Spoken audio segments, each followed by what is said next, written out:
Halo rekan pajak, apa kabar? Semoga sehat selalu. Nah, di video kali ini saya akan membahas terkait cara pembuatan bukti potong A1 karyawan. Sebelumnya sudah sering saya bahas, cuman ada info lagi terkait perubahan-perubahan atau not-not yang harus kalian tahu saat proses pembuatan bukti potong A1 karyawan, baik di Desember ataupun yang resign. Kayak sekarang di bulan Maret, mungkin di resign di bulan Maret atau April nanti. Nah, bagaimana cara membuat dipotongnya dan bagaimana cara cepatnya melalui metode impor. Langsung kita tutorialin di video berikut ini. Langsung saja kita praktek, teman-teman bisa lihat di layar. Ini adalah tampilan dari Cortex. Teman-teman, saya anggap semua sudah tahu cara loginnya dan sampai untuk tahap pembuatan bukti potong ya. Seperti biasalah, masuk ke iBuPot, pilihnya bukti potong A1 ya, lalu muncullah seperti ini. Belum terbit, telah terbit dan tidak valid. Ini saya sudah coba impor dari ada 5 karyawan yang resign di Maret atau habis kontrak lah di Maret. Jadi harus dibuatin bukti potong A1. Jadi sekarang metodenya seperti itu. Kalau tarif TER dan di Cortex, ketika ada yang resign atau habis kontrak, semisal di bulan Mei, nah maka di bulan Mei langsung dibuatkan A1-nya atau bukti potongnya. Tidak perlu lagi dihitung atau diinput gaji bulanannya. Seperti itu ya. Nah, untuk pembuatan list impornya, sudah saya coba impor dan berhasil caranya. Saya ada note sedikit terkait format impornya. Coba kita cek. Nah, di sini di format impor A1 ya, kita coba buka. Nah, penginputan di impor A1, note yang teman-teman harus paling tahu adalah ini di kolom L, yaitu status bukti potong. Nah, di status bukti potong ini, kalau teman-teman pilihnya partial year itu nggak akan berhasil. Ya, jadi nggak akan berhasil, pasti gagal. Nggak tahu kenapa, pasti gagal. Padahal benar partial year, karena kan kerjanya nggak nyampe setahun, hanya Januari sampai Maret. Berarti harusnya pilihnya partial year. Karena kalau di full year berarti kan full Januari sampai Desember. Kalau annualis berarti disetahunkan. Ini khusus orang asing atau ekspatriat.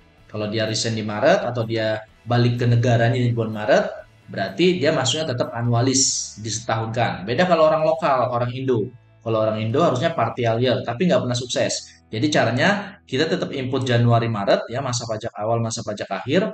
Namun di status putih potong kita buatnya eh, annualis ya, disetahunkan agar masuk dulu. Ya, setelah teman-teman klik annualis, nanti teman-teman pilih developer di sini ya, udah selesai ya, saya anggap selesai, diekspor ya, dibuat XML-nya, baru diimpor ke Cortex-nya. Nah, di Cortex-nya ini pasti berhasil, namun kurang bayar atau lebih bayarnya pasti keliru di sini. Ini pasti keliru. Kenapa? Karena metode tadi di annualis disetahunkan, dia pasti PPh-nya lebih besar karena disetahunkan gitu. Nah, biar sama, sebelumnya teman-teman harus punya kertas kerjanya ya. Kertas kerja seperti ini, jadi direkap dulu di Excel-nya, yakinkan kurang bayar atau lebih bayarnya berapa sih. Kalau di Maret ini, saya sudah hitung dia lebih bayar, ya lebih bayar karena memang kan nggak nyampe setahun kerjanya, pasti lebih bayar. Lebih bayarnya ada 400 ribuan dan 500 ribuan. Namun ketika diimpor ke Cortex, lebih bayarnya lebih kecil ya, hanya 40 ribu, 70 ribu, 100 ribuan. Karena di anualis tadi disetahunkan. Nah, ketika saya ubah ke partial year atau tidak disetahunkan, dia kembali ke PPh sebenarnya. Contohnya yang paling atas nih, 545 ribu. Kita lihat rekap, nih 545 ribu atas nama si A. Tuh, kita coba ubah salah satu. Saya coba ubah lagi yang kedua. Ya, kita coba ubah yang kedua. Klik aja gambar pensil. Nah, teman-teman diarahkan di arah seperti ini, ini adalah biodatanya lah, nama, alamat, segala macam status. Nah, yang paling bawah teman-teman lihat jenis pemotongan. Kurang dari setahun yang penghasilannya disetahunkan. Karena kita tadi pakainya metode annualis di sini, disetahunkan. Ini harus kita rubah manual ketika sudah berhasil impor. Klik aja di sini. Kalau teman-teman lihat LB-nya 100 ribuan, padahal LB-nya seharusnya nggak 100 ribu, tapi 530 ribu. Oke ya, kita coba tarik lagi. Nah, kita ubah nih penghasilannya menjadi kurang dari setahun. Klik aja kurang dari setahun, langsung scroll ke bawah, lihat kurang bayarnya berubah menjadi 530 ribu atau lebih bayarnya. Lihat 530 ribu sama lebih bayarnya. Jadi memang caranya adalah seperti itu. Klik aja submit. Dah beres. Nah, minusnya adalah harus ubah satu-satu. Ini hanya karena 5 orang ya, oke lah. Makan waktu memang tapi nggak terlalu lama, hanya 5 orang. Tapi kalau yang habis kontrak atau yang resign di bulan tersebut ada 20, 40 ya lumayan, teman-teman harus edit satu-satu. Atau mau kalian ketik satu-satu lebih lama lagi. Ya, lebih cepat ya impor pakai metode anualis disetahunkan baru edit satu-satu. Ya, begitulah Cortex ya, maklum. Projectnya hanya 1,3 triliun jadi ada minus-minus dikit diwajarin ya. Nah, itu ya kurang lebih seperti itu untuk membuat A1 itu gampang, yang meribetkan atau menyulitkan ya tadi ya. Harus kita pilih anualis dulu, baru diubah di bukti potong secara manual satu persatu. Nah, untuk kertas kerja ini mengenakan banget karena ketika teman-teman di Maret mengerjain, terus ada yang habis kontrak tadi, dia PPh 21-nya udah otomatis pakai tarif pasal 17. Nah, kalau di atas nih, ini pakai tarif TER, teman-teman bisa lihat rumusnya nih. Nah, sebentar. Nih rumusnya ya, saya pakai dari DB, TER-A, segala macamnya udah rumus semua. Namun ketika yang Desember, apa yang resign atau habis kontrak ini saya copy ke bawah. Jadi saya bedain, oh ini udah cabut atau udah habis kontrak. Nah, PP21 saya matikan rumusnya. Lalu dapat angka ini dari mana? Saya ambil dari ujung. Teman-teman bisa geser begini aja. Ini kan per bulan nih, Juni, Juli, Agustus, September, seterusnya sampai Desember.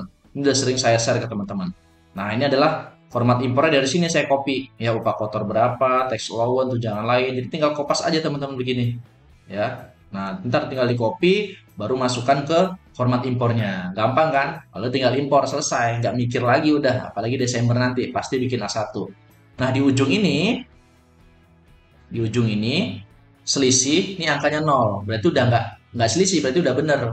Kalau awalnya adalah yang di Maret, Januari, Februari, Maret. Nah, ini kita kosongin dulu. Kan PPh-nya kita belum tahu lebih bayarnya berapa.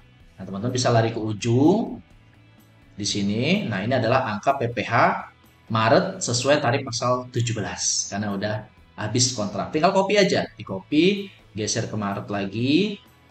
Gampang banget ya, Januari, Februari, Maret. Nah, copy ke sini. Kita matikan rumusnya karena memang dia tidak pakai tarif TER lagi. Oke ya. Nah, ini udah selesai, di ujung udah pasti 0. Nah, udah 0 berarti udah nggak selisih. Itu udah klop bukti potong A1-nya menjadi nihil untuk si karyawan. Nah, untuk si perusahaan berarti dapat kompensasi kelebihan bayar di bulan Maret senilai berapa ini? 2.641.000. Nah, ini bisa mengurangi PPh terutang di atas. Ini kan karyawan yang masih aktif nih. Nah, ini kan PPh terutangnya berapa harus dibayar, tinggal ngurangin sama si yang lebih bayar. Jadi plus minus langsung dikurangi. Jadi nggak ada yang dirugikan. Si karyawan dikembalikan PPh 21-nya dan perusahaan bisa mengkompensasikan atau bisa mengurangi PPh terutang di bulan tersebut. Nah, buat kalian yang mau tarif ini, rekap ini sudah saya lampirkan link di deskripsi di bawah, tinggal klik aja dan akan update setiap ada update dari Cortex. Mungkin ada perubahan tarif, perubahan undang-undang, kita update otomatis. Teman-teman tinggal klik download kembali dari drive-nya. Jadi ini ada investasi sedikit 299.000, saya rasa ya worth it lah untuk dipakai selama-lamanya. Nanti setelah kalian payment, kalian akan dapat drive dari email, tinggal download aja terus gunakan filenya. Udah selesai. Mau teman-teman perbanyak atau mau jual kembali silakan. Saya memperbolehkan hal itu.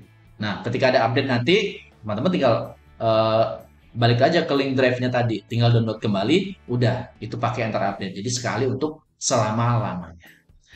Sekian dari saya, bantu share video ini supaya teman-temannya lain bisa tahu dan bisa merasakan manfaatnya. Dari saya ada kata yang salah, saya mohon maaf. Akhir kata, Assalamualaikum warahmatullahi wabarakatuh.